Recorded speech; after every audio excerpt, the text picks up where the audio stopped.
Hi நண்பா, welcome to jobs for Tamil YouTube channel. இன்றைக்கி நம்ம இந்த வீடியோவில் எதை பற்றி பார்க்க போகிறோன்னு பார்த்தீங்கன்னா, என்எம்டிசி லிமிடெட்ங்கிற இந்திய அரசாங்கத்துக்கு கீழே இயங்கக்கூடிய ஒரு நிறுவனத்திலிருந்து ஒரு சூப்பரான ஜாப் நோட்டிஃபிகேஷன் வந்திருக்கு. அதை பற்றின ஃபுல் டீட்டெயில்ஸாக நாம் இந்த வீடியோவில் பார்க்க போகிறோம். அதாவது என்ன ஜாப் வேகன்சி இருக்குது, எத்தனை வேகன்சி இருக்குது, எலிஜிபிலிட்டி என்ன, எப்படி அப்ளை பண்ணுறது, ஃபுல் டீட்டெயில்ஸ் இந்த வீடியோவில் பார்க்கலாம் வாங்க. வீடியோக்குள்ளே போகிறதுக்கு முன்னாடி நம்ம சேனலுக்கு நீங்கள் இப்போ தான் ஃபஸ்ட் டைம் விசிட் பண்ணுறீங்கன்னா இந்த வீடியோவுக்கு கீழே இருக்க ரெட் கலர் சப்ஸ்கிரைப் பட்டனை கிளிக் பண்ணி சப்ஸ்கிரைப் பண்ணிக்கோங்க. கூடவே வர பெல் சிம்பிளை ஆல் நோட்டிஃபிகேஷன் எனேபிள் பண்ணிக்கோங்க. அப்போ தான் நான் போடுற வீடியோஸ் உடனுக்குடன் உங்களுக்கு நோட்டிஃபிகேஷன் வரும். அது மட்டும் இல்லாமல் நம்ம சேனலோட official WhatsApp group link and Telegram channel link இந்த வீடியோட டிஸ்கிரிப்ஷனில் இருக்குது. மறக்காமல் செக் பண்ணிட்டு ஜாயின் பண்ணிக்கோங்க. ஓகே நண்பா, வாங்க வீடியோக்குள்ளே போகலாம். இந்த வீடியோவை ஸ்கிப் பண்ணாமல் ஃபுல்லாக பாருங்கள், அப்போ தான் உங்களுக்கு ஃபுல் டீட்டெயில்ஸ் புரியும். ஓகே நண்பா, இதுதான் பார்த்தீங்கன்னா என்எம்டிசி லிமிடெட் அப்படிங்கிற இந்திய அரசாங்கத்துக்கு கீழே இயங்கக்கூடிய ஒரு நிறுவனத்திலிருந்து வந்திருக்கக்கூடிய ஜாப் நோட்டிஃபிகேஷன். எப்போ இந்த ஜாப் நோட்டிஃபிகேஷன் ரிலீஸ் பண்ணியிருக்காங்கன்னு பார்த்தீங்கன்னா ஜூன் 28 தான் இந்த ஜாப் நோட்டிஃபிகேஷன் ரிலீஸ் பண்ணியிருக்காங்க. அடுத்து என்னென்ன டிசிப்ளின் கீழே வேகன்சி இருக்குது அப்படிங்கிறத அவங்க மென்ஷன் பண்ணியிருக்காங்க. ஃபஸ்ட்டு பார்த்தீங்கன்னா சிவில் இன்ஜினியரிங், சிவில் டிசிப்ளினில் பார்த்தீங்கன்னா 9 வேகன்சி இருக்குது அப்படின்னு சொல்லியிருக்காங்க. மெக்கானிக்கலுக்கு பார்த்தீங்கன்னா 5 வேகன்சியும், பர்சனலுக்கு பார்த்தீங்கன்னா 21, எலக்ட்ரிக்கலில் 3, மெட்டீரியல் மேனேஜ்மெண்ட்டுக்கு 1, சர்வேக்கு 2, கம்ப்யூட்டர் அண்ட் இன்ஃபர்மேஷன் டெக்னாலஜிக்கு 4, சேஃப்டியில் 8, ப்ராஜெக்ட் மானிட்டரிங் செல்லுக்கு 13, லா டிசிப்ளினில் 11, என்விரான்மெண்ட்டில் 2 வேகன்சியும், கார்ப்பரேட் சோசியல் ரெஸ்பான்சிபிலிட்டியில் 2 வேகன்சி இருக்குது அப்படின்னு சொல்லியிருக்காங்க. இதுக்கான மேக்ஸிமம் ஏஜ் லிமிட் பார்த்தீங்கன்னா 45 அப்படின்னு சொல்லியிருக்காங்க. ஸோ 45 வயதுக்குள்ளே உள்ள யார் வேணாலும் இந்த ஜாப்க்கு அப்ளை பண்ணிக்கலாம் அப்படின்னு சொல்லியிருக்காங்க. அடுத்து குவாலிஃபிகேஷன் பார்க்கலாம். ஃபஸ்ட்டு சிவில் டிசிப்ளினில் பார்த்தீங்கன்னா எஜுகேஷன் குவாலிஃபிகேஷன் நீங்கள் சிவில் இன்ஜினியரிங் முடிச்சிருக்கணும் அப்படின்னு சொல்லியிருக்காங்க. அடுத்து மெக்கானிக்கல் டிசிப்ளினில் பார்த்தீங்கன்னா நீங்கள் மெக்கானிக்கல் இன்ஜினியரிங் முடிச்சிருக்கணும் அப்படின்னு சொல்லியிருக்காங்க. அடுத்து பர்சனல், அதுக்கு பார்த்தீங்கன்னா நீங்கள் graduate or PG diploma or degree நீங்கள் sociology, social work, labour welfare, personnel management or MBA முடிச்சிருக்கணும் அப்படின்னு சொல்லியிருக்காங்க. 2 இயர் டியூரேஷன், அதாவது 2 இயர் கோர்ஸ் முடிச்சிருக்கணும் அப்படின்னு சொல்லியிருக்காங்க. எலக்ட்ரிக்கலை பொறுத்தளவுக்கு நீங்கள் பார்த்தீங்கன்னா எலக்ட்ரிக்கல் இன்ஜினியரிங் முடிச்சிருக்கணும் அப்படின்னு சொல்லியிருக்காங்க.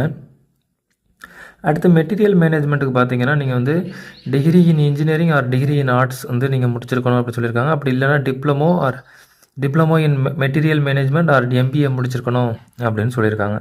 அடுத்து சர்வே பொறுத்தளவுக்கு பார்த்தீங்கன்னா 3 years diploma in mining or diploma in mines and mines சர்வேயிங்கில் நீங்கள் முடிச்சிருக்கணும் அப்படின்னு சொல்லியிருக்காங்க.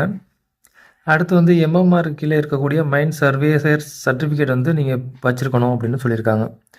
அடுத்து பார்த்தீங்கன்னா கம்ப்யூட்டர் அண்ட் இன்ஃபர்மேஷன் டெக்னாலஜிக்கு பொறுத்தளவுக்கு நீங்கள் இன்ஜினியரிங் கம்ப்யூட்டர் இன்ஃபர்மேஷன் டெக்னாலஜி முடிச்சிருக்கணும் அப்படின்னு சொல்லியிருக்காங்க. அப்படி இல்லைனா கம்ப்யூட்டர் சயின்ஸ் ஆர் இன்ஃபர்மேஷன் சயின்ஸில் நீங்கள் இன்ஜினியரிங் முடிச்சிருக்கணும்னு சொல்லியிருக்காங்க.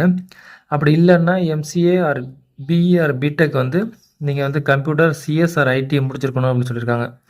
அப்படி இல்லைன்னா நீங்கள் PG diploma in computer application programming, computer management, system management நீங்கள் 2 இயர் டியூரேஷனில் முடிச்சிருக்கணும் அப்படின்னு சொல்லியிருக்காங்க. அடுத்து சேஃப்டி டிசிப்ளினில் பார்த்தீங்கன்னா degree in electrical mechanical engineering முடிச்சிருக்கணும் அப்படின்னு சொல்லியிருக்காங்க. அது மட்டும் இல்லாமல் நீங்கள் degree or diploma in industrial safety 1 year course நீங்கள் முடிச்சிருக்கணும் அப்படின்னு சொல்லியிருக்காங்க. அடுத்து ப்ராஜெக்ட் மானிட்டரிங் செல் டிசிப்ளினில் பார்த்தீங்கன்னா நீங்கள் degree in mechanical or electrical or civil engineering முடிச்சிருந்தா ஓகே அப்படின்னு சொல்லியிருக்காங்க. அடுத்து லா பொறுத்தளவுக்கு நீங்கள் இதுக்கு ஒரு கிராஜுவேஷன் முடிச்சிருக்கணும் அப்படின்னு சொல்லியிருக்காங்க. Degree in law 3 year course முடிச்சிருக்கணும் அப்படின்னு சொல்லியிருக்காங்க. அடுத்த பொறுத்தளவுக்கு என்விரான்மெண்ட்டை பொறுத்தளவுக்கு நீங்கள் degree in civil, chemical, mining or environment முடிச்சிருக்கணும் அப்படின்னு சொல்லியிருக்காங்க. அப்படி இல்லைன்னா PG degree in environmental management, engineering, environmental science, geology or chemistry or botany முடிச்சிருக்கணும் அப்படின்னு சொல்லியிருக்காங்க. அப்படி இல்லைன்னா PG degree or diploma in environment management 2 year course முடிச்சிருக்கணும் அப்படின்னு சொல்லியிருக்காங்க. அடுத்த பொறுத்தளவுக்கு கார்ப்பரேட் சோசியல் ரெஸ்பான்சிபிலிட்டிக்கு பார்த்தீங்கன்னா நீங்கள் 2 இயர் பிஜி கோர்ஸ் முடிச்சிருக்கணும் அப்படின்னு சொல்லியிருக்காங்க. எதுலன்னு பார்த்தீங்கன்னா சோசியல் ஒர்க் வித் ஸ்பெஷலைசேஷன் அப்படின்னு சொல்லியிருக்காங்க. இதில் அல்லது நீங்கள் PG diploma in following areas, அதாவது community development, rural development, community organisation and development practice, urban and rural community development, rural and tribal development management, rural development மேனேஜ்மெண்ட்டில் வந்து நீங்கள் பிஜி டிப்ளமோ முடிச்சிருக்கணும் அப்படின்னு சொல்லியிருக்காங்க. போஸ்ட்டு முன்னாடியே சொன்னது மாதிரி தான் மொத்தம் என்னென்ன வேகன்சி இருக்குது, என்னென்ன ரிசர்வேஷனில் இருக்குது அப்படிங்கிறதையும் வந்து அவங்க கிளியராக இதில் வந்து மென்ஷன் பண்ணியிருக்காங்க. இதில் வந்து பார்த்திங்கன்னா எஸ்சி கேண்டிடேட்டுக்கு வந்து 13 வேகன்சியும், எஸ்டிக்கு வந்து 6ம், ஓபிசிக்கு 20ம், இடபிள்யூஎஸ்க்கு 8ம், அன்ரிசர்வ் கேட்டகரிக்கு 34 இருக்குது அப்படின்னு சொல்லியிருக்காங்க. மொத்தம் வந்து 81 வேகன்சி இருக்குது அப்படின்னு சொல்லியிருக்காங்க. இதுக்கான சேலரி பொறுத்தளவுக்கு பார்த்தீங்கன்னா எக்ஸிக்யூட்டிவ் 1க்கு வந்து 4 இயர்ஸ், அதாவது உங்களுக்கு வந்து நீங்கள் படித்து முடித்ததுக்கப்புறம் உங்களுக்கு 4 இயர்ஸ் எக்ஸ்பீரியன்ஸ் இருந்துச்சுன்னா மந்த்லி வந்து 60,000 சம்பளமும், 6 வருஷம் எக்ஸ்பீரியன்ஸ் இருந்துச்சுன்னா நீங்கள் 90,000 வரைக்கும் நீங்கள் மந்த்லி வந்து இந்த ஜாப்ல இருந்து நீங்கள் ஏர்ன் பண்ணலாம் அப்படின்னு சொல்லியிருக்காங்க.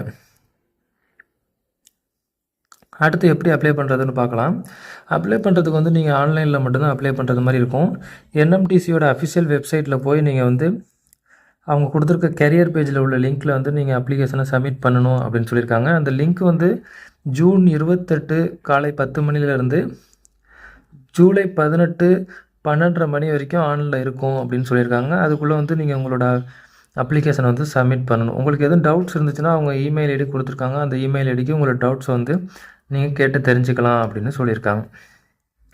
ஒன்ஸ் நீங்கள் வந்து உங்களோட அப்ளிகேஷனை சப்மிட் பண்ணதுக்கப்புறம் என்எம்டிசி லிமிடெட் வந்து அவங்களோட சர்டிஃபிகேட் எல்லாத்தையும் வெரிஃபை பண்ணிட்டு உங்களோட அப்ளிகேஷனை வெரிஃபை பண்ணிவிட்டு டாக்குமெண்ட் வெரிஃபிகேஷனுக்கு வந்து உங்களை இன்வைட் பண்ணுவாங்க, இன்டர்வியூக்கு இன்வைட் பண்ணுவாங்க அப்படின்னு சொல்லியிருக்காங்க. நீங்கள் வந்து இன்டர்வியூ அட்டன் பண்ணுறது மாதிரி இருக்கும் அப்படின்னு சொல்லியிருக்காங்க.